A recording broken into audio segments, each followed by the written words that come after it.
J'ai accepté avec plaisir de venir pour partager des connaissances, pour écouter et répondre aux questions des étudiants, et parce que la thématique de la neutralité carbone, elle est essentielle vis-à-vis de la stabilisation du réchauffement climatique.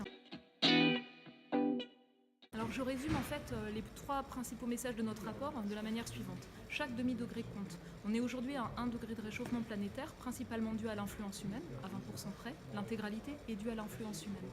Au rythme actuel du réchauffement, on rentrera dans un monde à 1,5 degré entre 2030 et 2050. Donc c'est le monde de la jeunesse qui est sur les bancs de l'université aujourd'hui. Et notre rapport montre à quel point un monde 1,5 degré plus chaud ou un monde 2 degrés plus chaud sont très différents en termes de risques et en termes de risques essentiels pour la sécurité humaine ou pour la préservation des écosystèmes.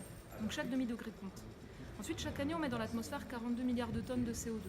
Une partie est reprise par les océans, la végétation, les sols, mais le reste s'accumule dans l'atmosphère à un effet cumulatif. Donc en termes de, si l'on veut stabiliser le réchauffement climatique, il faudrait que les émissions mondiales de dioxyde de carbone baissent fortement d'ici à 2030 et atteignent la neutralité carbone à horizon 2050 pour une stabilisation à 1,5 degré, à horizon 2070 pour une stabilisation à horizon 2 degrés. Donc chaque année compte. Et l'inaction d'aujourd'hui conduit en fait inéluctablement à un réchauffement à venir plus important avec les risques associés, ou alors à une action plus forte, plus coûteuse, potentiellement plus risquée à l'avenir. Donc chaque année compte. Et enfin, la dernière chose, c'est chaque choix compte. Notre rapport, il est vraiment intéressant parce qu'il montre que beaucoup d'actions vis-à-vis du changement climatique peuvent aller de pair avec l'amélioration du bien-être de tous, avec les objectifs du développement durable tels que les Nations Unies les ont exprimés dans l'agenda 2030. Et donc il est possible, dans chaque contexte, pour chaque communauté, de construire des transitions qui protègent les plus vulnérables.